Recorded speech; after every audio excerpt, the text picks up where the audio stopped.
before we get into the specifics with Port Bonheur, please tell our audience a little bit about yourself and your career as you're a first-time visitor today. Hey, well, like I said, I'm slowly climbing through the ranks anyway. I worked with John Kimmel for a couple of years and for Owen Hardy for a couple of years, and decided to take a plunge and have a go at it myself. And, you know, a couple of years of kind of getting going, and we kind of reached where we are today with like a 20-horse stable. So we're slowly kind of getting into New York. You know, it's been a good trip. I'm enjoying where I'm at. Well, David, we're glad about that very much. And let's talk a little bit about Port Bonheur today. And, you know, for me, it's fun to look at her past performances. I look at them here, and you've won 4 of 7 starts, 3 stakes, 1 graded, yet you've never been favored. So I'm going to open with, you know, tell our audience about the good qualities of this filly. Well, the thing about it is with the filly, I mean, like I said, she was beat last year. I mean, she was just in a development stage. She's a little bit of a fruitcake, to be quite honest with you. She's got a little temperamental. She's a chestnut filly. She's like a female redhead. You know, she got a little temper in there. So what we do with her, she actually runs with a set of earplugs in there. How about that? And over the winter, she's actually got that little bit better and a little bit more maturity to her. And since we put the earplugs in there, you know, you've been a little bit easier to manage her. You know, that's kind of been one of the keys with her. So, and with the running style, you know, we've taken back, if she wanted to go 21:44, she'd do it. She's got that type of speed.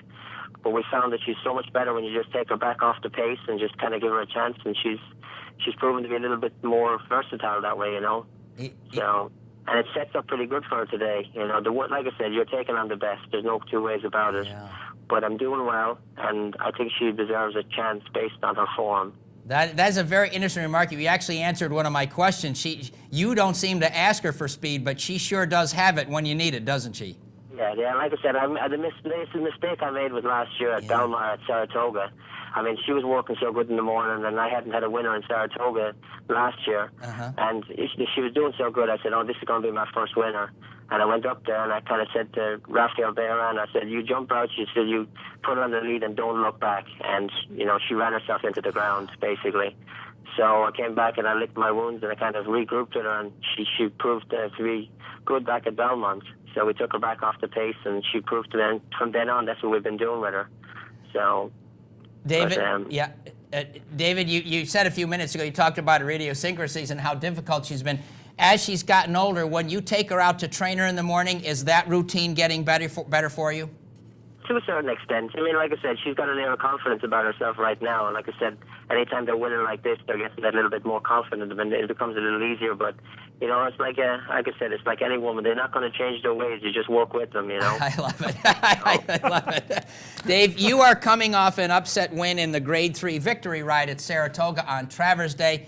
You're number 6 in here. Our audience is watching it right now. So take our audience through this race by Port Bonheur.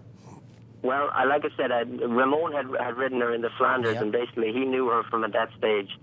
And, you know, we weren't going to change anything. I mean, I wasn't too excited to see Indiana in there, but, you know, she made a boo-boo jumping out of the gate and paid the price. People say that I still wouldn't have beat her, but Ramon was so much more confident at the top of the stretch. He was looking under his shoulder at the top of the stretch.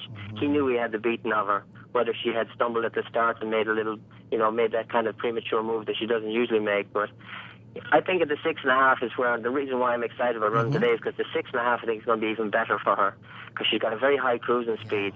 You know, and it's not like Indian Blessing is going to get 5 lengths away from her and I'm going to be, you know, trying to play catch up. I can follow Indian Blessing and she's not going to get away from me. So, and it'll, you know, it'll come down to a ding-dong battle. I mean, you're taking on some very solid fillies in here today. You know, Zeta Bell is a very legitimate filly, but I don't think she'll see out the trip. Indian Blessing is the one I'm worried about. And you have to respect Bruce Levine coming in here with like a little bit of a greenhorn, but she's proven that she can run some pretty decent numbers. And I'm not sure whether Sugar Swirl runs. I heard that she might not run. Okay. So, but I don't know. But like I said, yeah, I have to take a chance, and I think that she's done very well since the last race. She's worked well, and she's done nothing wrong. So that's why I'm kind of taking a swing at this. I mean, I wasn't excited about seeing Indian Blessing in here, but what are you going to do? David, you've taken me to my next question. You know, this filly has had a career of sprints. This is the first time you've even gone longer than 6, but you told our audience you're okay with that. But I'm going to ask you... Go ahead. Yeah, no, like I said to you, I mean, she's been so speedy that, like, we stuck to what she was good at. And, you know, she's, like I said, she's proved through the ranks to kind of gradually, once we've learned the running style and learned how to train her properly, she's, you know, she's rewarded us each time. And like I said, you're putting the acid test to her today, but, Right. you know, I mean, it is, I mean, it's got a grade 2 tag, but I think if you put a grade 1 tag on it, it wouldn't be out of place. Mm-hmm. My question is, have you thought about stretching her down the road, or are you just going to stay here? At some stage, I think you will. There's no reason why you wouldn't. Like I said, it just seems to be kind of the process and the races that have come available to her, and the timing of the races has kind of pushed me in this direction. You know, and later on in the year, I mean, you know, you always worry about the Breeders' Cup, but you're going into the Breeders' Cup with a 3-year-old filly that's, you know, she's come through the ranks in 7, 8. Yeah, if she was doing good enough, I'd love to take a chance, and I don't think Polytrack would be an issue with her. Yeah. But, you know, you've got to pass this test today before you can't even think about going any further with her. David, finally this morning for me, you know, this gal comes from a fascinating pedigree here, and there's some real European power on turf here. Has turf crossed your mind with her? Yeah, as a matter of fact, I entered her the first run this year. I actually entered her on the turf just to get a run into her and kind of answer that question, and the race didn't go. So I waited an extra 2 weeks, and the turf race, or the dirt race, came up against, what's her name, that Lovely Isle. So that's what's kind of, and it just progressed from there. But at some stage, you know, there's no reason why you wouldn't. But if they're good enough in the dirt and they're proven to be this class, there's no reason to try it right now. Okay, David. Well, for my part, glad to speak with you this morning. Here's partner Mark. Good morning, David. Hey, how we doing? Good. One final question for you. You mentioned to the audience how your 07 Saratoga was kind of rough, but your 2008 Saratoga was terrific. 6 for 19, 11 of 19 in the money. Assess your Saratoga for our audience.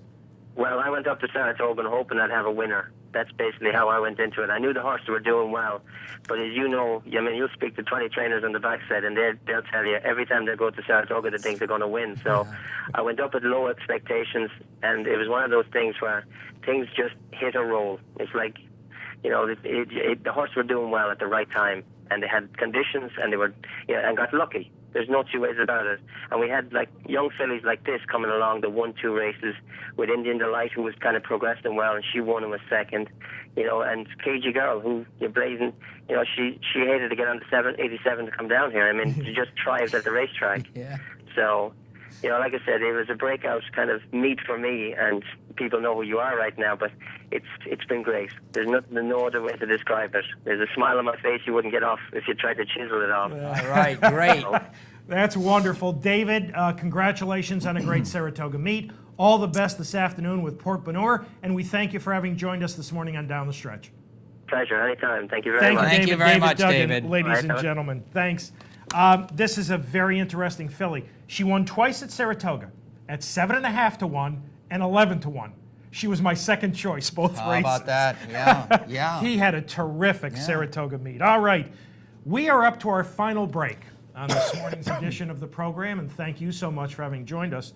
When Michael and I return, going to come back and take a very close look at a great Saturday of racing 1 week from today. But as we go to this break, this is going to be fun. The Prix Vermeil was run last weekend in France. The favorite in here was Zarkava. Zarkava is a brilliant filly who was undefeated going into this race. Now, this was her first race in 3 months, and her connections said, look, she's not going to be at her best. So please keep that in mind.